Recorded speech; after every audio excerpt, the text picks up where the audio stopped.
Dá-me o quê? Dá-me Bruno Ayub, o que dizer dessa figura lendária, o verdadeiro sinônimo de cancelamento na internet tupiniquim? Dando uma olhada para trás, você percebe um padrão inconsequente no indivíduo. Na escola, o bicho já era largado, o que é um ponto em comum entre nós, para falar a verdade. Sou professor, fui professor do Monark, fui professor do Monark, do Fundamental até o médio. Contestador, sempre contestava absolutamente tudo. A chamada já era uma dificuldade, a chamada. Às vezes fazia chamada e ele respondia, faltei. Mas como faltou? Fala, faltei. Aí você tá vendo os átomos que estão aqui? Eu falava, não, então você não tá vendo, eles estão aqui. De repente você tá me vendo aqui, eu não tô aqui porque eu sou um átomo diferente. Eu sou um átomo ao contrário. Ou então você dava falta pra ele ia contestar, por que você me deu falta? Porque você não tava aqui. Falou, mas e se eu estivesse aqui e você não me viu igual átomo, lembra? De repente eu sou um átomo ao contrário. Pelo visto, o cara já era xarope desde adolescente, um jovem dinâmico da pior espécie. O inseto passava o tempo livre colado no computador, como um bom burguês safado que ele é. Essa indisciplina o levou a repetir de ano algumas vezes, 2, para ser mais preciso, e no ensino médio ele picou a mula do colégio para jogar Dota. O jovem Ayub já fez até supletivo, parece que eu e o Monark temos algumas coisas em comum, exceto a fama e a grana. Então o Mi não quer nada com a paçoca. Não tem curso, não tem faculdade, é CLT pro mano. Não tem jeito. Mas o nosso Monark não é um bostileiro como um de QI 83. Até porque ele, com os seus incríveis 85 de QI, estava no lugar certo na hora certa. Em 2010, é criado o canal Randoms Plays, um canal de Minecraft que fez parte da infância e adolescência de muitos, não da minha, mas de muitos, cravando o seu nome na internet brasileira. E o nome Monark deixou de ser apenas uma marca de bicicletas, conquistando um lugar de destaque naquela época. Chama, né? De o quê? Gameplay. Gameplay. Jogar. A gente joga, mas... Pode falar pra ele. Galera, ó, obrigado vocês que vieram assistir, que a galera em peso disse que ia vir assistir. E... paçoca. Paçoca? Paçoca. Que isso? O formato de conteúdo antigo foi se esgotando, ele bateu em um muro criativo e, naturalmente, a relevância dele foi caindo com o tempo. Para muitos, este seria o fim, mas não para ele, pois ele viria com uma ideia que mudaria sua história novamente. Em uma parceria com o Igor 3K, inspirado pelo podcast do Joey Rogan, ele trouxe essa ideia para o YouTube brasileiro em 2018, revolucionando completamente a cena e lançando tendência por aqui, sediados inicialmente em Curitiba e passando posteriormente para São Paulo, onde facilitaria muito a logística dos convidados. Em 2020 eles começariam a alcançar uma notoriedade bem grande, com diversos convidados marcantes na época, foi de Nando Moura a Matuê, até o vagabundo do Boulos marcou presença. Menção honrosa para as damas Amy Witt e Dread Hot e suas pérolas. Não, e é gostosinho. A porra saindo, vindo no dedinho assim, ó, escorrendo, mas não. Tá. Não, o Igor, eu sempre tô falando, o Igor, eu olho pro Igor, ele tá assim, ó. Surfando essa onda, começou a pipocar podcasts por aí. Quem lembra do Master Podcast? E, nos estúdios Flow, foram criados outros programas com o passar do tempo, como o Vênus Podcast com a Cris e a Yasmin, além do Flow Sport Club com o nosso mago Davi Jones, e o Ciência Sem Fim com o Sejão dos Foguetes, e por aí vai. Teve a treta com o Pupá que fez um barulho na época que só serviu para escancarar a índole do Igão e do Mítico. Eles não eram obrigados a aceitar a proposta do Flow, mas, para mim, eles foram ingratos. Como diria o vinheteiro, fezes puríssimas o tal do Podpah, antro de funqueiros e NPCS. A última entrevista que eu vi e curti deles foi com o Carlos Prates. Mas tudo isso é apenas um pano de fundo da cena em volta do Flow daquela época, pois o nosso personagem principal, o tal do Monark, estava se soltando, criando asas cada dia mais, tanto no podcast quanto fora dele. E, para mim, assistindo ao Flow na época, os dois juntos se completavam como o osso do podcast. O Igor era o braço mais racional e equilibrado da dupla, enquanto o Monark trazia seu característico caos à conversa, e ele teve uma presença de espírito muito grande de fazer a parceria com o 3K e trazer a ideia da gringa para cá. Ele identificou um vácuo, uma oportunidade e a abraçou. Mas o Monark parece ter um dom autodestrutivo com ele, pois, vendo o crescimento de influência e alcance do Flow, ele decidiu apostar. De polêmica em polêmica, ele foi dobrando a aposta, foi puxando a corda da sua influência sem olhar em volta. Mas claro, assim como diz a terceira lei de Newton, toda ação tem uma reação. Então chegou o infame Monark Die no dia 7 de fevereiro de 2022, o dia que mudaria sua vida em definitivo. Eu acho que agora a gente tem um momento que tem uma mudança. A Tem mais espaço pra esquerda esquerda. radical tem muito mais espaço do que a direita radical, na minha Não opinião. As duas tinham que ter espaço, na minha opinião. Eu acho que é um pêndulo. Esse é o meu louco, eu sou mais louco que todos vocês. Sim. Eu acho que o nazista tinha que ter um partido nazista. Eu acho que não. reconhecido Lembra, pela liberdade de lei. expressão termina onde a Mas sua expressão expressar. coloca a vida do outro em risco. As pessoas não têm jeito de ser idiotas. O nazismo é...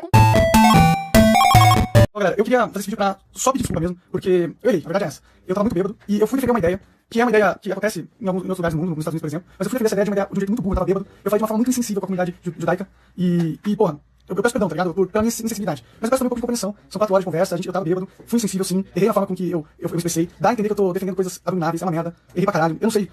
Eu peço compreensão aí de vocês mesmo, e peço desculpas a toda a comunidade judaica, desculpa mesmo. Ele, na minha opinião, tentou defender uma causa justa e importante, a liberdade de expressão, a liberdade de ofender e ser ofendido, a circulação livre de ideias. Isso é lindo na teoria, mas ele esqueceu que estava no Brasil. Defender a primeira emenda da Constituição americana é uma coisa na Flórida, outra coisa é aqui. E, claro, o exemplo que ele usou foi longe dos melhores. Defender a possibilidade de existir um partido do bigodinho por aqui. E, lógico, quem tinha má vontade com o monarca enxergou a brecha perfeita para atingi-lo. Em uma época em que os justiceiros sociais estavam sedentos por sangue e famintos para acabar com a reputação alheia, tudo isso acabou caindo na cabeça do monarca. A repercussão foi simplesmente enorme e ele foi obrigado a abrir mão do seu podcast, se afastar e dar explicações sobre suas falas. Que é irônico, pois, um ano e meio antes, quem estava passando por algo semelhante nesse mesmo flow era o Chief e o capote das Fox Mil Grau. Vocês são o canal que mais joga videogame no mundo. É mesmo? Isso é real? Não tem outro canal. É mesmo? Isso aí, tava chegando, antes de acontecer isso aí, quase que Eu fazia desafio ao vivo. Eu perguntava, alguém conhece um canal que joga mais que o nosso? Ninguém nunca me mostrou nada. Mais perto. Tá, mas olha só, o que eu conhecia de vocês, além de saber que vocês eram os caras do Xbox,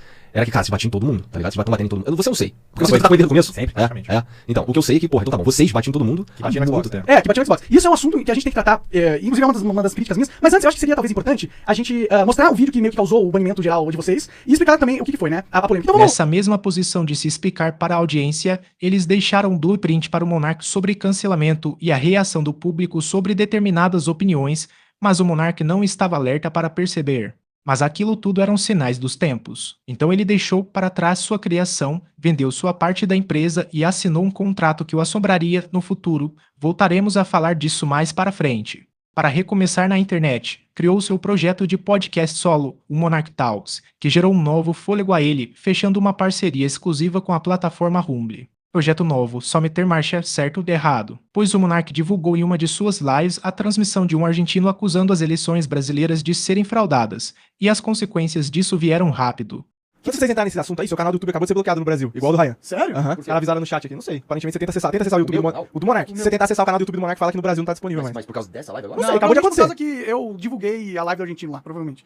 Com certeza. Seu canal no YouTube foi bloqueado, ele foi multado em R$300 mil e a plataforma do Rumble encerrou as atividades no país devido a embates jurídicos. Em 2023, ele teve as redes sociais bloqueadas no Brasil por ordem do ministro Alexandre de Moraes e, pouco tempo depois, decidiu ir morar na terra do tio Sam. Mas, em 2025, ele teve suas redes sociais liberadas novamente, com exceção do YouTube e do Twitter, o qual ele conseguiu voltar a usar em 2026, o tal do X. Mas parece que o nosso amigo Monark não curtiu morar nos States e voltou para o Brasil após quase 2 anos morando fora. Parece que ele não curtiu muito a experiência por lá. E agora, mais recentemente, o Monark fundou o Bruno Ayub Show, buscando se afastar do nome que o deixou famoso e focando mais em usar o seu nome verdadeiro. E há pouco tempo veio a público a treta entre o Monark e o Igor 3K. Pelo lado do Monark, ele diz que o Igor não está pagando para ele o valor combinado no contrato e que ele assinou um contrato desfavorável. Já pelo lado do Igor, basicamente ele diz que o Monark está metendo o louco. Se ele não me responde. Mas você não cobrou? Liga direito. Ah, eu vou ficar cobrando, eu vou entrar, eu tô cobrando na internet aqui. E vou ter que entrar na justiça, cara. É um jeito. Não, quando alguém tá devendo, você primeiro dá uma telefonada. É tanta gente que me deve. Nossa, é tanta gente. É toda hora. Mas são coisas pequenas, né? Não é 10 milhões, né? Não, 10 milhões, pelo amor de Deus, hein? Pois é, então. Aí eu não sei o que fazer, eu vou ter que entrar na justiça, alguma coisa assim, é o único jeito. Nossa, Monark. Tá vendo que bad, mano? E eu confio no cara, mano. Eu deixei, tipo, achei que ele era meu amigo, né? Mas. Não, mas vamos pagar. Não sei o que tá acontecendo, obviamente. Aí. Não sei se vão pagar, não. Eu acho que se depender deles, eles me dão. Pagam 25 mil por mês durante 30 anos, que seria os 10 milhões, e acabou por isso aí mesmo. Ah, entendi. Mas você não colocou uma cláusula de. Se você fez contrato, você não colocou uma cláusula de. Tem multa de atualização monetária, não? Pior que não, fosse um contrato mega ruim pra Quem mim. que fez? O pessoal do Flow, né? Cara, eu acho que os caras queriam me chutar mesmo de lá e me fuder, cara. Não foi o bem bom nem pelos próximos meses. Então, mas aí você começou a ganhar dinheiro. Cara, depois que aconteceu tudo isso, a gente voltou a ter parceiros, mas num volume muito inferior do que a gente tinha, cara. A gente não voltou pro patamar que a gente tava, porque essa crise veio no auge, quando a gente tava no hype. Bom, você lembra do tamanho do problema. No ano seguinte, depois de eu já ter conseguido falar com os presidenciáveis e fazer algumas, até as públicas que eu fazia pra mim, eu colocava no Flow pra pagar dívida. Então é importante pensar no tamanho do buraco que eu estava dentro e eu precisava escalar pra começar do zero. Tá entendendo? Então falar que eu rapidamente me estabeleci, isso é porque vocês estão vendo que eu fui eficiente em mostrar o que a gente veio fazer. É importante lembrar que lá, no dia 8 de fevereiro de 2022, eu olhava pra frente e não tinha nenhuma perspectiva da gente de fato conseguir fazer isso aqui voltar. Eventualmente a gente voltou a ganhar dinheiro, sim, mas tinha um buraco enorme pra tapar. E a gente levou em consideração várias coisas quando a gente foi definir o valor que ia colocar no contrato pra pagá-lo, né? Uma delas foi como é que esse cara vai ter a chance de recomeçar. Ele tá tóxico, ninguém quer chegar perto, né? Então, como é que a gente dá essa chance pra ele? E a outra parte foi, a gente veio aqui junto, mas é claro, né? Caso a gente voltasse a ter lucro, porque não tinha dinheiro pra pagar ninguém. Então não era eu vou te pagar amanhã, não faz sentido, não tinha dinheiro pra fazer nada, não tinha dinheiro pra pagar as pessoas que estavam trabalhando no dia a dia. Ninguém sofreu mais com essa porra toda do que eu e o Jean.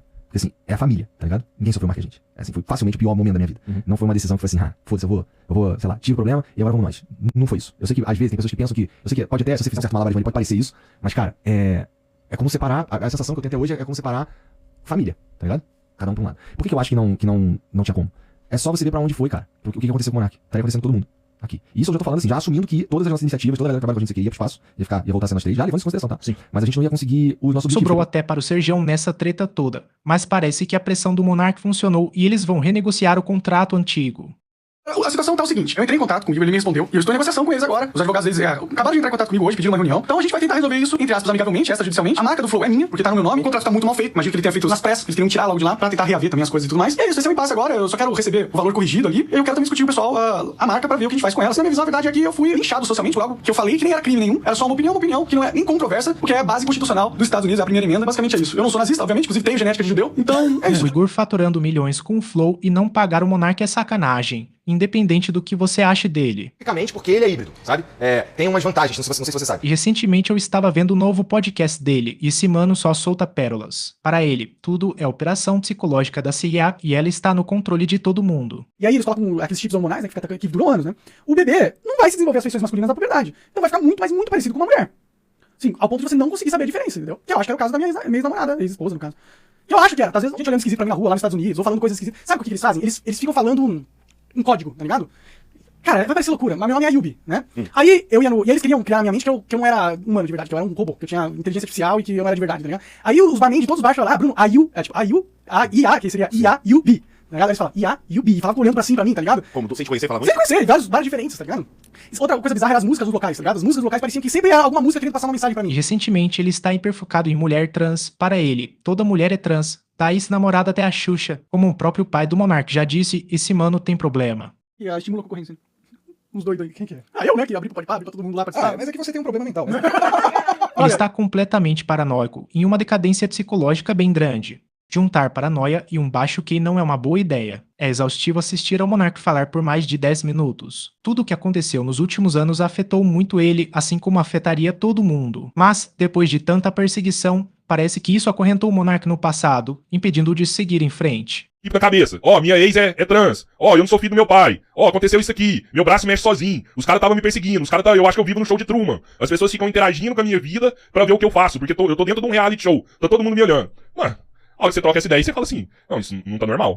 É isso que eu tinha para falar. Se você chegou até aqui, obrigado por assistir a mais uma Psiop, quero dizer, vídeo. Curte, comenta e se inscreve para me apoiar agora que estou começando. Até a próxima. Ele falou, eu quero do seu tabaco. Aí eu disse, tá certo. Aí eu apostei, aí ele foi e saiu, foi outra vez, aí ele voltou e disse assim, mas deixa eu dizer, mas se eu ganhar, eu não quero só uma horinha não, eu quero a noite todinha. Aí eu disse, não, porque era uma moto, né? Eu disse, tá certo, a noite todinha. Eu fiz, você aguentar? Aí ele disse, aguenta, aí ficou rindo. Aí até aí tudo bem. Aí ele olhou, voltou de novo, falou, vai tomar banho, vai ver bonito, porque eu não quero todo jeito não, tira onda. Eu disse, tá certo. Aí cheguei em casa, eu comuniquei a família, minha prima lá, eu disse, rapaz, eu vou tomar banho, porque o certo é o certo. Eu posso perder, porque se eu perder eu tenho que pagar, mas também se eu ganhar, aí eu deixa eu logo tomar banho, aí fui tomar banho, fiquei aqui. Lavei, tem que lavar, né?